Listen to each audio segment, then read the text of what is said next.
Hello friends, welcome to சாந்த் reviewer. இன்றைக்கி நம்ம சேனலில் பார்க்க போகிறோம்னா Black Myth Wukong vs Kratos தான் கைஸ்.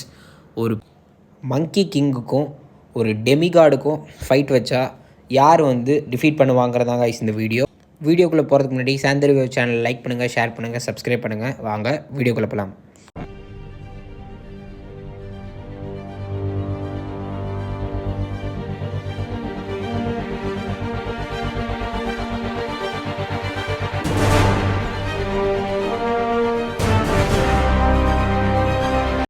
ஃபஸ்ட்டு ஸ்ட்ரென்த்து பார்த்துடலாம் கைஸ். நம்ம கிரேட்டோஸ் ஸ்ட்ரென்த்தே வந்துடலாம். கிரேட்டோஸ் பார்த்திங்கன்னா ஒரு டெமிகார்டு, நிறைய தடவை செத்துருக்காரு. லைக் பார்த்திங்கன்னா அவர் செயின்ஸ் ஆஃப் ஒலிம்பஸில் ஒரு தடவை செத்துருப்பார், கோஸ்ட் ஆஃப் ஸ்பார்டாவில் செத்துருப்பார், காட் ஆஃப் வார் 1லேயும் ஒரு தடவை செத்துருப்பார், காட் ஆஃப் வார் 2லேயும் செத்துருப்பார், காட் ஆஃப் வார் 3லேயுமே அவர் இறந்து தான் போயிருப்பார். அவர் அங்கேருந்து க்ரீக் மெத்தாலஜிலேருந்து தப்பிச்சு அப்புறம் நார்ஸ் மெத்தாலஜிக்கு வந்திருப்பார். ஸோ மரண வாசல் பார்த்திங்கன்னா கிரேட்டோஸ்க்கு ஒரு அல்வா சாப்பிட்ற மாதிரி அடிக்கடி செத்து பொழைச்சி வருவார். ப்ளஸ் ஸ்ட்ரென்த்லேயுமே கிரேட்டோஸ் ரொம்ப ஸ்ட்ராங்கர்னே சொல்லலாம். ஏன்னா அவரோட ரேஜ் அவ்வளோவா ஆக்டிவேட் ஆகாது. நார்மலாக தான் இறங்கி சண்டை போடுவார். ரொம்ப அதாவது எக்ஸ்ட்ரீம் லெவலுக்கு நம்ம கோவத்தை எடுத்துகிட்டு போனால் தான் கிரேட்டோஸால் ரேஜை சமாளிக்க முடியும். அந்த ரேஜை வச்சு தான் வீக்னஸுமே அடங்கியிருக்குன்னு சொல்லலாம். ஏன்னா ரேஜ் இல்லாமல் கிரேட்டோஸால் நல்லாவே ஃபைட் பண்ண முடியும். ஏன்னா ரேஜ் கிரேட்டோஸ்க்கு எமோஷனை கொண்டு வரும். மேக்ஸிமம் ஃபைட்டில் பார்த்திங்கன்னா ரேஜ் கிரேட்டோஸ் யூஸ் பண்ணவே மாட்டார். மேக்ஸிமம் ஃபைட் பண்ணும்போது நார்மலாக சிங்கிளாக இறங்கி தான் ஃபைட் பண்ணுவார். எவ்வளோ பவர்னால் நம்ம க்ரீக் மெத்தாலஜியில் இருக்கிற காட்ஸ் எல்லார்ட்டையும் அசால்ட்டாக சமாளிச்சுட்டு இந்த பக்கம் நார்ஸ் மெத்தாலஜியில் எல்லாரையும் போட வந்திருப்பார். ஆக்சுவலாக அது வேறு கதை. நான் வேறு வீடியோவில் அதை எக்ஸ்பிளைன் ட்ரை பண்ணுறேன். ஃபஸ்ட்டு நம்ம க்ரீக் மெத்தாலஜி பார்த்துருவோம். ஹேடஸு, ஹர்ம்ஸு, அப்புறம் பார்த்திங்கன்னா காட் ஆஃப் சி பொசைடனு, நெக்ஸ்ட் ஜியூஸு, அப்புறம் காட் ஆஃப் சன்னு நினைக்கிறேன் கைஸ், அவர் ஒருத்தர், ஹீலியோஸ், இவங்க எல்லாரையும் அசால்ட்டாக சமாளிச்சிருப்பார். இதை விட ஜியூஸை நிறையா டைம் கிரேட்டோஸ் கில் பண்ண போயிருப்பார். ஏன்னா ஜியூஸ் மேலே அவருக்கு அவ்வளோ ஆங்கரி இருக்கும், ஆங்கர்னஸ் ஜாஸ்தியாக இருக்கும், ரூத்லெஸ்ஸாக இருப்பார். அதனால் ஜியூஸ் மேலே இருக்கிற கோவத்தினாலே பாதி பேர் அசால்ட்டாக போட்டு தள்ளியிருப்பார். அதனால் ஸ்ட்ரென்த் அண்ட் ரேஜ் ப்ளஸ் ஆங்கர்னஸில் கிரேட்டோஸ் ஒரு படி மேலே இருக்காருன்னே சொல்லலாம். நெக்ஸ்ட்டு பார்த்திங்கன்னா கிரேட்டோஸால் செத்தாலும் திருப்பி வர முடியும். அதாவது நம்ம எவ்வளோ தடவை கில் பண்ணாலும் அவரால் திருப்பி வந்துட முடியும். எப்படியா இருந்தாலும் வந்துடுவார்.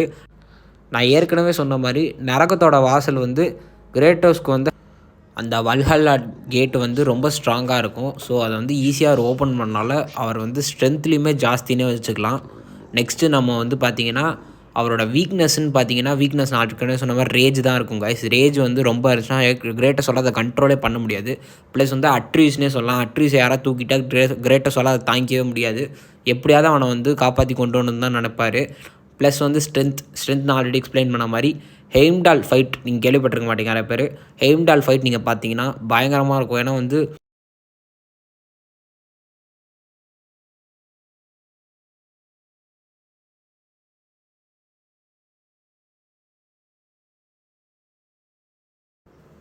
ஏன்னா ஹெய்ம்டாலுங்கிறவன் பார்த்தீங்கன்னா உங்களோட ஃபைட் மூவை அசால்ட்டாக கெஸ் பண்ணிடுவான். இப்போ நீங்கள் அவனை கிக் பண்ண போகிறீங்கன்னா அது கெஸ் பண்ணிடுவான். ஒரு பஞ்ச் பண்ண போகிறீங்கன்னா அதையும் கெஸ் பண்ணிடுவான்.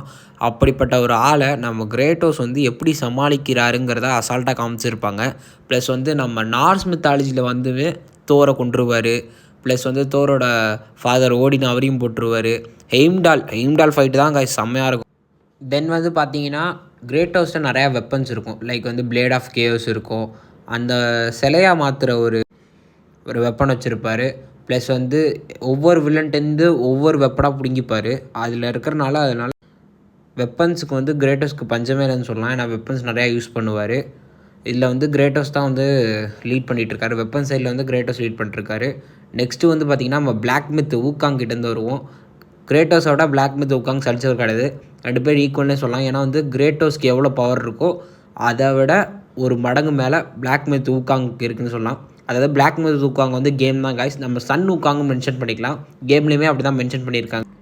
தென் பார்த்திங்கன்னா நம்ம ஊகாங்கிட்ட கிரேட்டோஸ்ட்ட இருக்கிற அளவுக்கு வெப்பன்ஸ் இருக்காது. பட் ஆனால் அதை விட பவர்ஃபுல்லான பவர்ஸ் வச்சுருப்பார். லைக் பார்த்திங்கன்னா அந்த சிட்டின் ஸ்டாஃப்னு சொல்லலாம். அவர் கையில் ஒரு ஈட்டி மாதிரி வச்சுருப்பார்ல, அதான் அந்த வெப்பன். அது ரொம்ப பவர்ஃபுல்லாக இருக்கும். ப்ளஸ் இவரால் 72 டிரான்ஸ்ஃபார்மேஷன் பண்ண முடியும். டிஃப்ரெண்ட்டான ஒரு உருவத்தை இவரால் உருவாக்க முடியும். அது ஒவ்வொன்றுமே ஒவ்வொரு பவரை கொடுக்கும். இது எல்லாத்துக்கும் மேலே கிரேட்டோஸை விட இவர்கிட்ட ஒரு பெரிய சக்தி ஒன்று இருக்குது.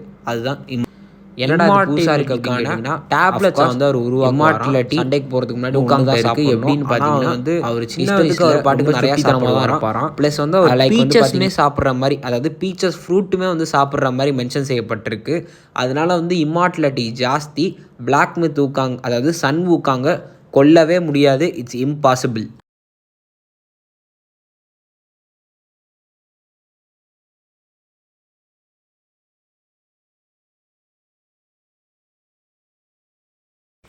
அப்புறம் எப்புட்றா இவனை கொல்ல முடியும் கிரேட்டோஸால் அப்படின்னு கேட்டிங்கன்னா, ஒருவேளை கிரேட்டோஸ்க்கும் ஊக்காங்க்கும் சண்டை வந்துச்சு, அதாவது ப்ளே ஃபீல்டில் ஒரு சண்டை வந்துச்சுன்னா ஊக்காங் தான் ஜெயிப்பார். ஏன்னா வந்து ஊக்காங்கால் கிரேட்டோஸை கண்ட்ரோல் பண்ணி அவரை அடித்து அனுப்ப முடியும்.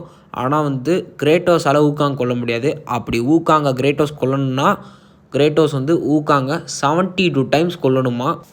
ஒரு தடவை கொல்றதே பெரிய டாஸ்க்கு. இதில் வந்து 72 தடவை கொல்லணும்னா அது வந்து இட்ஸ் இம்பாசிபிள்னு தான் சொல்ல முடியும். கிரேட்டோஸ் எனக்கு தெரிஞ்சு சமாதானத்துக்கே போயிடுவார். அதனால் வந்து ஊக்காங் கில் பண்ணவே முடியாது. தென் வந்து பார்த்திங்கன்னா நம்ம ஊக்காங்கோட கேரக்டர் ஆர்க் டெவலப்மெண்ட்டுமே பார்த்திங்கன்னா நம்ம ஹனுமான்ஜியை பேஸ் பண்ண மாதிரி தான் மென்ஷன் செய்யப்பட்டிருக்கு. ஆனால் கேமில் எங்கேயுமே வந்து அவங்க மென்ஷன் செய்யப்படல. அதே மாதிரி நம்மளுக்கு வந்து அந்த சைடு பார்த்திங்கன்னா ஹனுமானை பேஸ் பண்ண கேரக்டராக தான் அவரோட பவர்ஸ் அண்ட் கான்ஸ்லாம் பார்க்குறோம். ஆர்க் வந்து டெவலப் பண்ணியிருக்காங்க. ப்ளஸ் வந்து சன் ஊக்காங்கோட மெயின் வில்லன் அதாவது புத்தாவுக்கிட்டேயுமே நம்ம சன் ஊக்காங் வந்து ஃபைட் போயிருக்காரு. ஆனால் வந்து புத்தா வந்து உங்களுக்கு எல்லாருக்கும் தெரியும், புத்தா வந்து ரொம்ப பவர். சன் ஊக்காங்கோட புத்தா வந்து பவர். சன் ஊக்காங்கோட தொல்லை தாங்க முடியாதனால புத்தா வந்து சன் ஊக்காங்கை சீல் பண்ணியிருப்பார். அதாவது சன் ஊக்காங்கை வந்து அடைச்சி வைக்கிற மாதிரி பிளான் பண்ணியிருப்பார். அவர் மண்டையில் வந்து ஒரு ஹெவியான இதை வச்சுருப்பாராங்க, ஒரு பெரிய வெயிட் வைக்கிற கடைசியாக வீக்னஸ் ப்ளஸ் வந்து அண்டர் வாட்டர் ஃபைட் நிறையவே வந்து ஊக்காங் ரொம்ப வீக்ன்ற மாதிரி மென்ஷன் பண்ணியிருப்பாங்க. ஆனால் வந்து நம்ம கிரேட்டோஸ் வந்து சன் அண்டர் வாட்டர் ஃபைட்லாம் சூப்பராக தான் ஃபைட் பண்ணுவார். கிரேட்டோஸ் அப்படி கிடையாது, ஒரு ஆள் நல்லாவே ஃபைட் பண்ணுவார். ஃபாஸ்ட்டாக ஒரு ஆள் 1 பாயிண்ட் இன்க்ரீஸ் ஆகுது கிரேட்டோஸ்க்கு வந்து ஃபைட்டிங் ஸ்கில்ல.